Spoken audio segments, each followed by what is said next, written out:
आप में से कुछ लोगों ने पहले कृष्ण या कृष्ण जन्माष्टमी का त्योहार मनाया होगा। यह आमतौर पर हर साल अगस्त के महीने में पड़ता है। कृष्ण जन्माष्टमी भगवान कृष्ण के जन्मदिन का उत्सव है। भगवान कृष्ण भगवान विष्णु के 8वें अवतार हैं। आइए यहाँ भगवान कृष्ण के जन्म की कहानी पढ़ें। बहुत समय पहले प्राचीन भारत में उग्रसेन नामक एक राजा रहता था। उनके दो बच्चे थे, राजकुमार कंस और राजकुमारी देवकी। राजकुमार कंस स्वभाव से दुष्ट था। जब कंस बड़ा हुआ तो उसने अपने ही पिता को कैद कर लिया और खुद राजा बन गया। जल्द ही उनकी बहन देवकी का विवाह राजा वासुदेव से हुआ। शादी के ठीक बाद कंस ने आकाश से एक दिव्य चेतावनी सुनी, हे राजा, आपकी बहन का 8वां बेटा आपको मारने के लिए बढ़ेगा। जब कंस ने यह सुना तो वह डर गया। उसने अपनी ही बहन देवकी और उसके पति राजा वासुदेव को तुरंत कैद कर लिया और उन्हें निरंतर निगरानी में रखा। इतने वर्ष बीत गए। हर बार जब देवकी ने जेल में एक बच्चे को जन्म दिया तो कंस वहां पहुंचा और अपने हाथों से शिशु को मार डाला। जब देवकी 8वीं बार गर्भवती हुई तब वासुदेव के मित्र राजा नंद की पत्नी यशोदा भी गर्भवती थी। 8वीं संतान भगवान कृष्ण का जन्म रानी देवकी से आधी रात को जेल में हुआ था। जैसे ही बच्चा पैदा हुआ भगवान विष्णु अपने दिव्य रूप में प्रकट हुए और जेल एक चमकदार रोशनी से भर गया। देवकी और वासुदेव दोनों ने भगवान विष्णु से प्रार्थना की। उसी समय जब भगवान कृष्ण का जन्म जेल में हुआ था, रानी यशोदा ने गोकुल में एक बच्ची को जन्म दिया था। वह शिशु भगवान विष्णु की दिव्य ऊर्जा था। भगवान कृष्ण के जन्म के तुरंत बाद वासुदेव के पास एक दिव्य संदेश आया,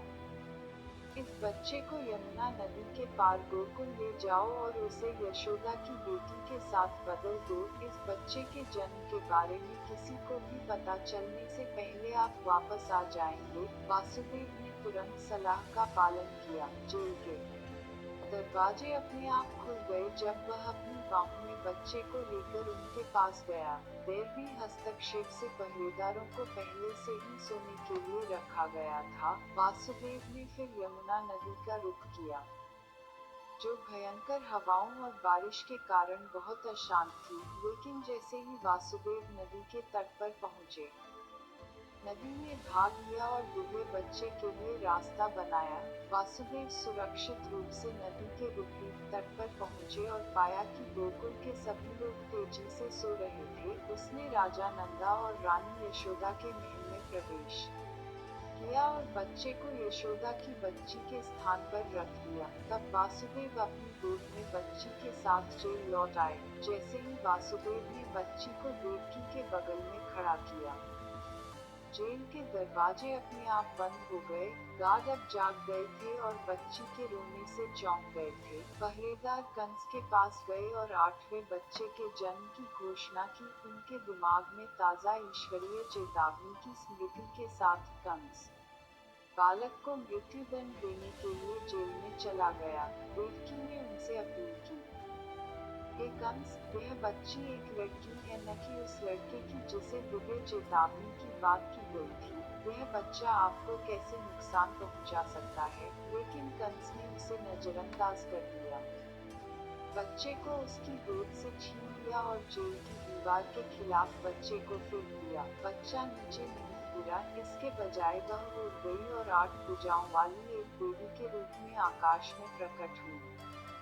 प्रत्येक हाथ में एक हथियार था। उसने कहा, हे दुष्ट राजा, आप मुझे मारने से कुछ नहीं हासिल करेंगे। जो आपको नष्ट कर देगा वह कहीं और है। और देवी गायब हो गई। इस बीच गोकुल में बहुत आनंद हुआ।